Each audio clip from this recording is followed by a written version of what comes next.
Hi, and welcome everybody to another edition of the Winner's Circle Sports Betting Podcast. It's Friday, July 30th. I'm professional sports handicapper Ross Benjamin of rbwins.com.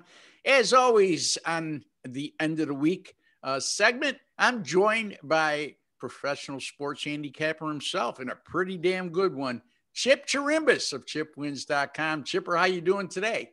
I'm doing well. Thank you very much. We're on the road to recovery. You know that. So things are great right now. And NFL, it's got to be exciting with camp opening up. I can't help but just think of it continuously. And of course, we're trotting along with baseball, which now all these trades, Ross, even Major League Baseball is going to be really interesting seeing what goes on, how the outcome of all those moves might, affect the league, of course, and it will.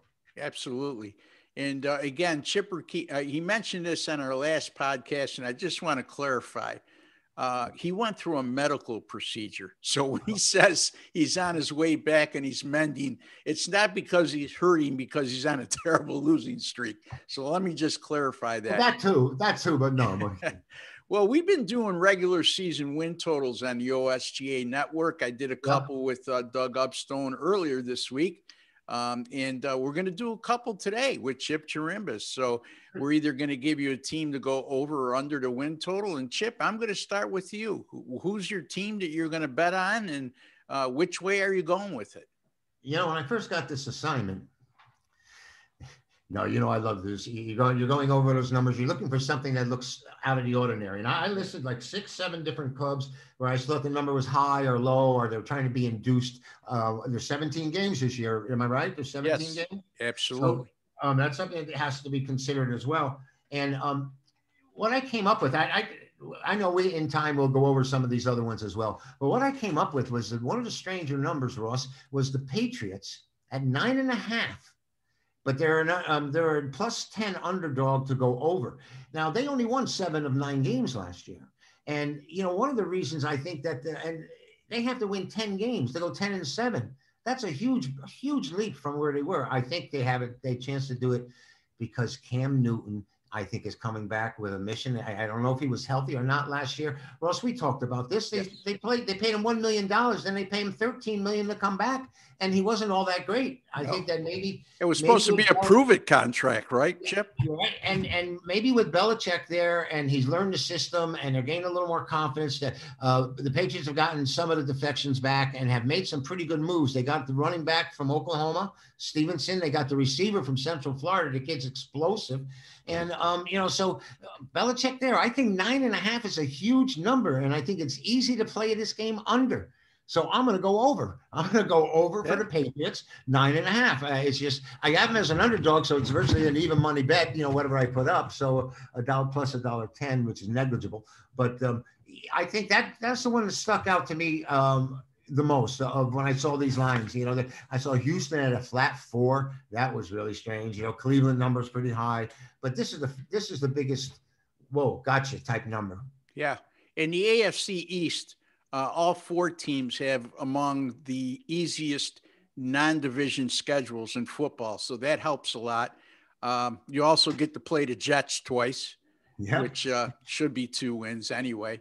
And, especially 9.5 when you're in a division with 2 teams. Buffalo went 13-3 last year, and Miami went 10-6. So, I think they're reading a dramatic improvement by Cam Newton, who's dedicated himself in the offseason. I told you I'd heard an interview. I heard him talking about it, and he was pretty humbled. And he says, well, I know what's going on there now, and he's in great communication with Belichick. Parcells, I was the same guy, aren't they? No, but anyway. Anyway. Yeah. Yeah. So, it's interesting. It's how it's going to play out. Yeah. Again, Cam Newton, by all accounts, wasn't 100% healthy last year. And let's not forget, he entered a system that he never was in last year. I'm trying to make excuses for him here. And he did so without any off season, basically, because of the COVID-19 protocol. So, again, I'm going to think the same way, along the same lines, I should say, as you, Chip, with my pick. I'm looking at the Tennessee Titans. Their total is 9.5. Now, I stopped and think, and I looked inside the numbers, and I said, when was the last time Tennessee had a bad year. I mean, the last 5 seasons, they won 9 or more regular season games in all 5 years. And they've made the playoffs 3 of the last 4 years. The last 2 years, 2 years ago, they were in the AFC Championship game. And there's not a whole lot of change from last year to this year in terms of personnel, other than they lost tight end John Smith. Now, having said all that, I'd like to look again. I mentioned the AFC East with a very, very weak non-division schedule. You look at the Tennessee non-division schedule, it's brutal. I mean, they're going to be at Arizona, who's a team that's gone 8-8 last year, and I like to think they're going to be improved this year. At Seattle, never an easy place to play. Hosting Buffalo, who will be playing with revenge after losing at Tennessee last year. The runner-up to the world championship, the Kansas City Chiefs, at the Rams, who now has Matthew Stafford under center. New Orleans will still be formidable, even without Drew Brees. At New England, who Chipper just mentioned, he likes them to go over to 9.5 wins. Yep. At Pittsburgh, I don't think the Steelers will be a powerhouse this year, but it's always tough to go into Heinz Field and come away with a win. Yes. And then you got home games against San Francisco, who I think is going to rebound. I actually picked them on Monday on one of our podcasts here, Chip, to go over 10.5 wins. And then the Miami Dolphins, who won 10 games a season ago. So that's an awfully tough schedule. And it seems like a really low number to me when you make, based on the fact of what I just said, the success they've had over the last 5 seasons, playoff team 3 the last 4 years, including the last 2. Yet in a 17-game schedule, they got their regular season win total at 9.5.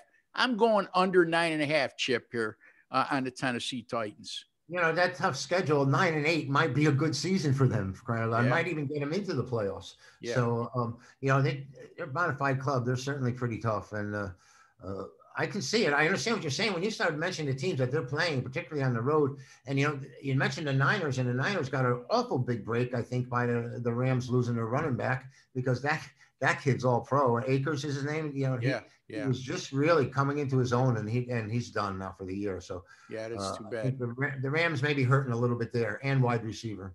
Yep, and we'll see. But with Stafford under center, I know one thing: the Rams' defense will be very good, especially their front seven.